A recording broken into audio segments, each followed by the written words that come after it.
What is going down, YouTube? So, um, today's discussion is going to be on another little pod thingy. Another little pod thingy. Because, well, it's wintertime up here, and quite frankly, I don't like leaving my big stuff in the vehicle when it's cold out. I don't like leaving it in the vehicle when it's hot out.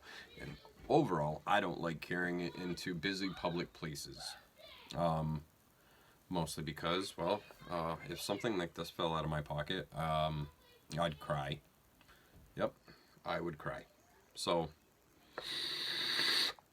I've been digging into these neat little pod mods. The RPM 40 kind of started it all off. The Rinko Manto AIO with the RBA. That came next. And then the Geekvape Aegis boost. Okay, 1500 milliamp internal battery, adjustable airflow, 40 watts of power, mesh coils, holds 3.7 mils of juice, is waterproof to an extent, and overall profile is small. I've been on this thing for about a week and have to say the 0.4 coil that's included, running like half airflow, blows the RPM 40 out of the water. And the adjustable airflow is what does it for me with this device. The flavor off these coils is better. I don't really care about the output. It's more so with these things about how good is the flavor off of it. So I've only run the 0.4, I haven't run the 0.6, but the 0.4 coil for me had substantially better flavor than the RPM 40, had light years better flavor than burnt rubber bands with the Manto AIO. So started doing some digging on the rebuildable sections for these. They've been very difficult to get our hands on with everything that's going on overseas right now. So a buddy of mine who had one found some stateside, sent me a link, and I picked one up. So guess what showed up today? My Aegis Boost RBA.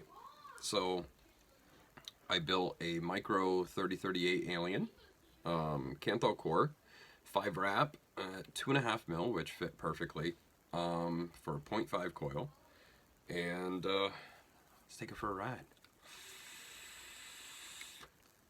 Running the same juice as a stock coil because, well, comparisons.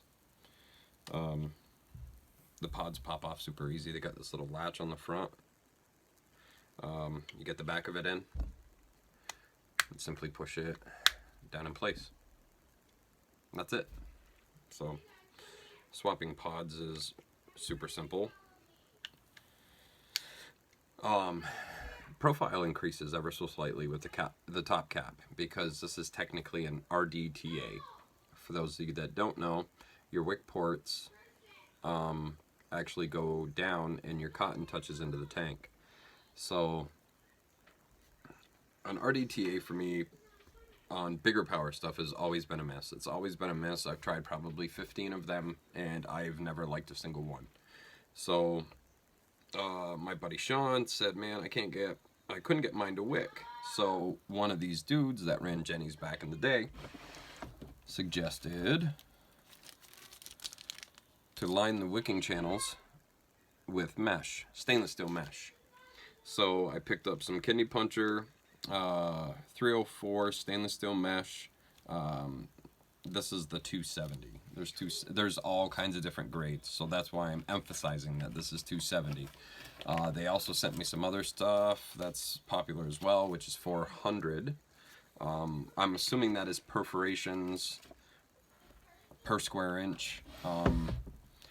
So the idea of the stainless steel is essentially that is going to take up the space that would normally be where your cotton is. So the stainless steel is going to feed the cotton on the deck. The deck is accessible literally by unscrewing the top. And there's your cotton.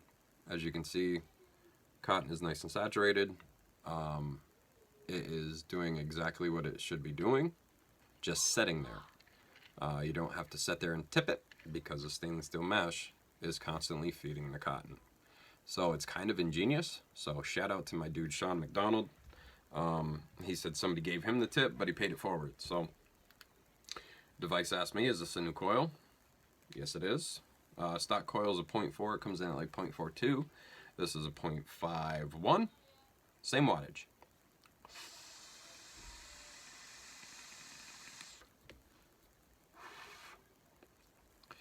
Brand new coil. So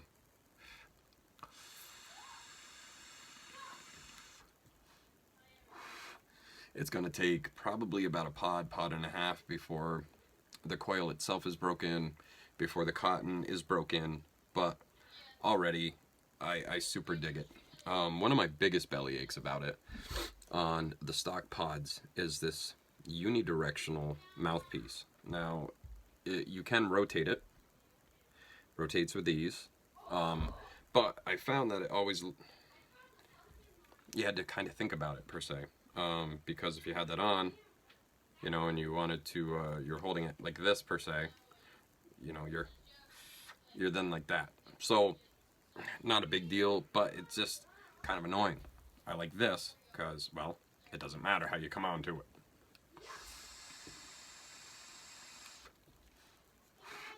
The airflow, again, is adjustable, so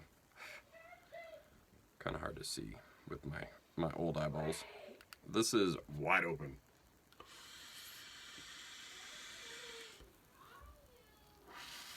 $25 watts, nothing crazy. The intent of this coil wasn't necessarily to see how much clouds we could toss. It was just, it's a flavor coil that's high in resistance, so it's gonna extend our battery life, or it's not gonna help deplete it faster. But I'm willing to bet at 40 watts it's still going to handle it.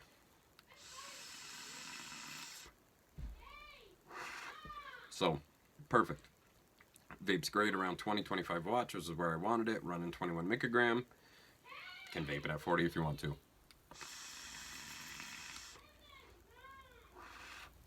No dry hits.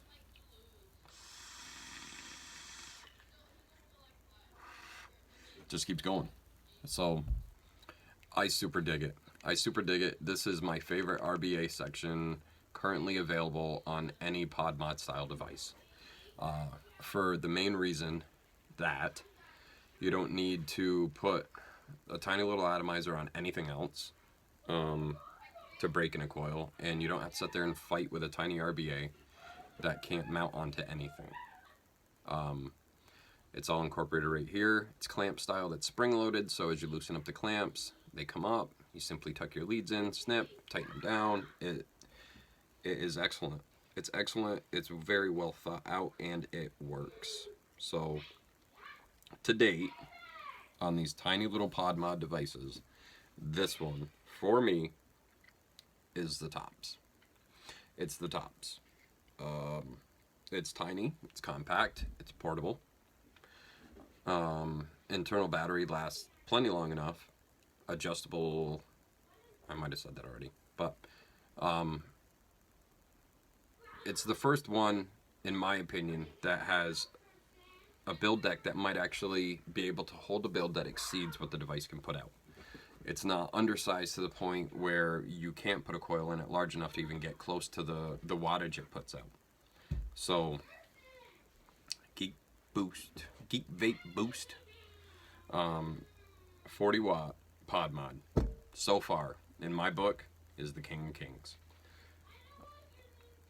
That's my honest, humble opinion right now. If somebody said I'm looking at a pod mod, what should I get? This is what I'm gonna say. This is what I'm gonna say, because the stock 0.4 coils beat what I've tried prior, and it has adjustable airflow. That adjustable airflow for me makes or breaks these little things. If you plan on just running stock coils, having the ability to adjust that is key, because a lot of them are either too airy. A lot of them are too airy. The RPM 40 stock coils are way too airy for the intent of that device, in my opinion.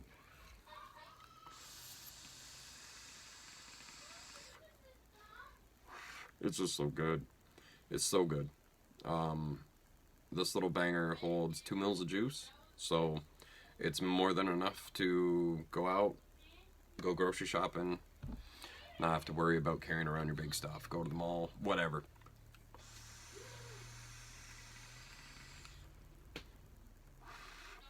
I dig it. I dig it big time, guys. So, take it for what you will, but this is the deal for me. And this coil is still going. I'm probably going to vape the rest of this pod rather than sit there and waste the juice. But another nice thing too is because the way the airflow comes in, on the RPM 40 could have been a gripe for some, but on the RPM 40 down here in the base, you got a lot of condensation. You got a lot of condensation because that's where the airflow came in. On this, the airflow comes in here, and you never get condensation in there. Condensation around the points that are making contact with your coil. Anybody with a little bit of common sense knows that that likely is not good. It's not good. If you're not diligent with cleaning your stuff, it can lead to the demise of your device ultimately. Condensation, which is moisture, causes corrosion in metal parts. So this runs super clean. Super clean. I can't say enough about it. So if you're in the market and you are into building, this is the deal. Geekvape Aegis Boost.